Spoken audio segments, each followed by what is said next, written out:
Yo, I just had the most tilting day of the like nothing even crazy happened today. What okay, let me preface. So I had my big event. It went well. I mean, I was sad about it, but it overall went super amazing. And that was on a Friday. Now last Monday, after we come back from on Tuesday when I come back from Miami, I get an email. I have an email in my email box from my supervisor saying, "Yeah, you're in office 8 to 5 every day now."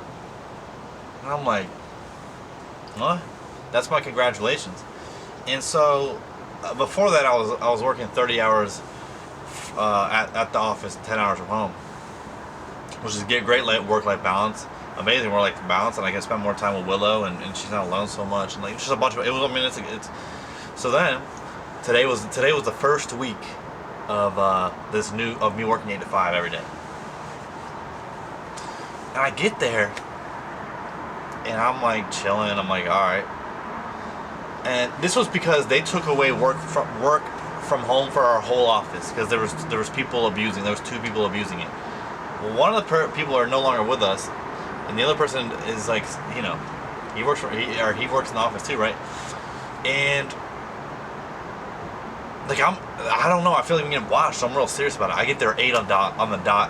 I'm scared, right? I'm checking. I'm doing my thing. I'm making the newsletter for finishing up the newsletter for March, and I get a message from my supervisor. Yeah, you need to stop doing the newsletter right now and handle this DocuSign. Hey, could you not just say please, or hey, can you please do this DocuSign real quick? Okay, I had just gotten the email, by the way. So I go do the DocuSign. She's like, you need to spend this morning prioritizing this DocuSign. Okay. And for all of you guys don't know, DocuSign takes about 3 seconds. So I sent it off. It took me 3 seconds. But it's just the way people talk to me, right? Also, that DocuSign didn't get signed until 4 p.m. I had sent it out at 9 in the morning. That's okay. So then I'm like, that kind of rubbed me the wrong way. I go stalk the resident lounges. So I come back around like 10:15ish. I see that I had gotten a bunch of messages from my supervisor saying that where am I at? And then I got texted from her like, where am I at? Am I gonna miss the meeting today? It's like, what meeting are you what are you talking about? Without even notifying me, she had set up a weekly touch base meeting with me on Mondays. So I'm like tilted as hell. I go into this meeting. I'm like 15 minutes late. I'm like, hey, what's up? She then gives me this list of things to do. You got anything for me? I had one thing. Well, I don't know if I can do that. Okay. So then, it was like literally, I don't know why it's for an hour. It's an hour-long standing meeting. I only need to talk to this lady for 5 minutes. So after that, I'm even more tilted now because she's like, oh, like I'll probably give you more stuff to do in a little bit. I'm like, you just gave me. So I'm a little tilted. I had to go walk it off. But first, I finished the newsletter. I finished it. Lunchtime hits, noon hits. I'm like, let me go. I go to my friend's office because I go to her office for lunch. We just eat lunch together, and I'm like, let me read you this email that I got last Monday about changing my work life or changing my hours for work. Let me just read this email to you. So I'm reading this email, and I guess the first time I read it, I didn't read the last sentence. So the last sentence. Okay, I go to therapy now. Now it's every other Thursday, but it was every Thursday at 1:00. This email, the last sentence says, if you need to go have your services or whatever, you need to use either PTO, sick leave, or change your hours. I'm a salaried employee.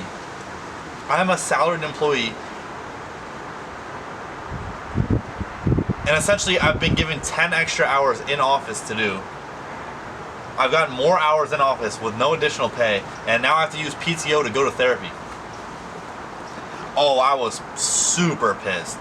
I didn't even read that. I literally had to walk out of my friend's office and go outside and just like kind of like go talk to God, because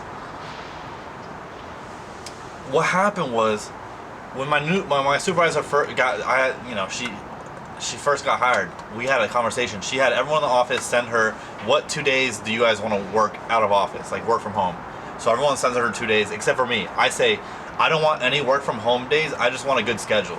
So that's how we created the schedule, right? She takes work from home from everyone. But those people are gone now. So it's really... So my office has like 9 people, okay? 2 people are... One person's out of state. Another person's like across the state. So they are fully remote. We have an HR division. Those people have work from home days. But my core department, my core office, is essentially two or three bosses, like 2 or 3 like very important people. My supervisor, my big boss, and then just another coworker that's like a director. Last week, the director had the whole week work from home. Today, when I was telling you I was getting these emails and I was getting these Teams chats from my supervisor, she was working from home today. Okay. Last Friday, my big boss said I'm working from home on Friday. Okay. So I'm the only person that is 8 to 5 fully in the office. And this is after they tell me how great of a job I've been doing and how awesome and amazing I'm doing. I wouldn't be mad if it's like, okay, we're taking away work from home, and then when we get all these new positions filled and stuff like that, we can bring it back, which is what she told me. It's not that. It's everyone's working from home, and then also my big boss is kind of like, you know, it hits a certain time, all right, I'm leaving. Like even today, she left at like 4:30, 4:40, which is fine. She's the big boss. She does whatever she wants. But I was sitting there like why? What even happened? So in the email, my supervisor said, oh, I talked to this person and this is our decision. And the person was the head of HR, which was my ex-supervisor. So I'm actually going to meet with her tomorrow at her office across the town to really figure out what the freak's going on. I feel like I'm going to show her this email and she's going to be like, I never said that. Like, I don't know why she changed your hours. I hope that's what happened. So, yeah, I am on the brink of just like self-destruction. This needs to be rectified, and you know, Julianne keeps telling me, oh, just go talk to them about it. Oh, Julian's like, if they said this to me, I would say this. No, you wouldn't. No, you wouldn't. I keep telling her, like, there's a reason I don't feel comfortable voicing my opinion with. Alright, I'm gonna have to cut that part out. That I will not be giving names. That was with my old boss. Damn, that threw my off. I can't say real names. With my old boss, yeah, I felt I cried to her a bunch of times, like when I was really overwhelmed. When I first started this job, I felt so comfortable talking to her.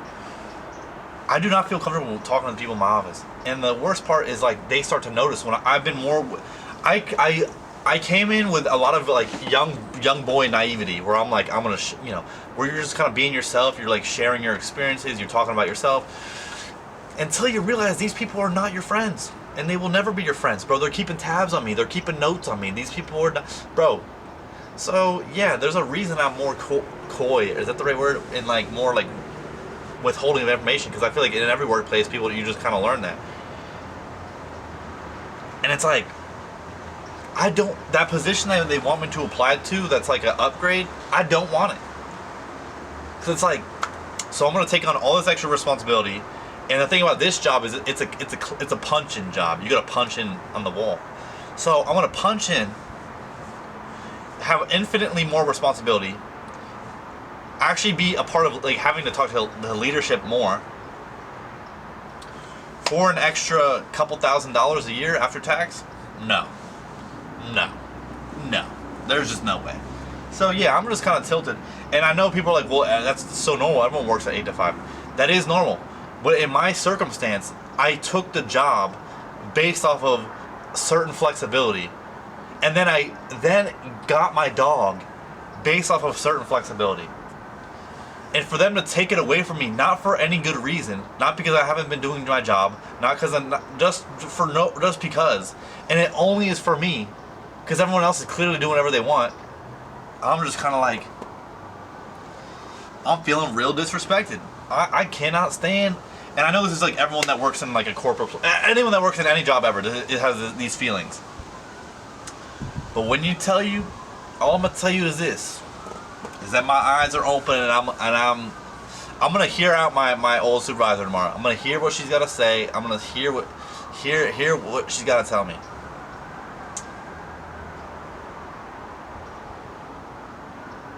That's all I gotta say. Now,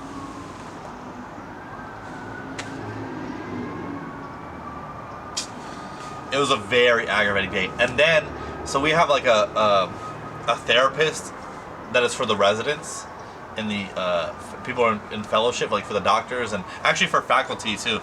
But I'm like good friends with her. So like after I was like walking and I walked past the building that she's in. I was like, let me go see if she's like free, because she always has clients, right?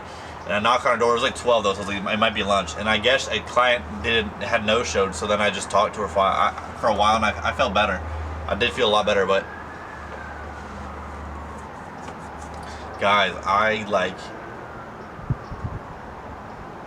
it's not like this privilege thing where I'm saying, oh, I gotta now work, like my life is so horrible because I have to work 8 to 5, because everyone works 8 to 5. Like that's a normal attitude. I'm just saying, like what the therapist was saying, it's like I went from a very like liberal and free environment in like our flexible environment to a very strict, constricting environment. And it's more about that change than if I went into a job knowing, okay, I'm gonna be here 8 to 5 every day, like this is a strict place, like no flexibility. And if I went into that spot with that understanding, okay, yeah, it's fine. But I went into it with a certain understanding and got a dog and had my life revolving around a certain schedule, for it to be ripped away from me without even talking to me. She never discussed it with me. So I don't even know if it's real, but she didn't discuss it with me. She just sent me a free, like it was a bullet pointed email, and that was the last point. But for me to have to pay PTO on a salaried job to go to my therapy office is crazy to me.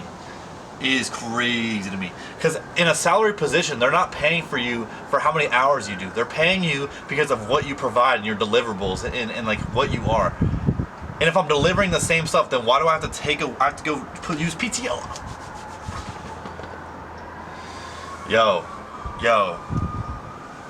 corporate, dude. It's not even corporate America. It's not like a corporate thing, but like, dude, companies, bro, institutions, bro, these places are greedy, bro.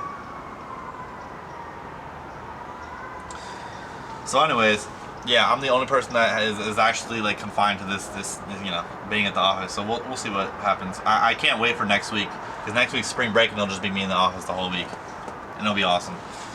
Anyways, y'all, Julianne's cooking some butternut squash right now, because I was like, please, baby, I had the worst day. Please, just can you come cook some stuff before you gotta go to choir?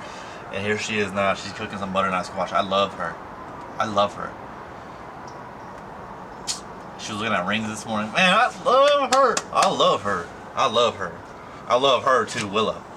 But anyways, y'all, guys, girls, gays, queers, they, them, these are, everyone and anyone, I love you all. Have a blessed rest of your Monday. I'll catch you guys on a Tuesday. Let me see how much time I have left, actually, because there's one more thing I did have to say. No, that's it. All right, I'm out.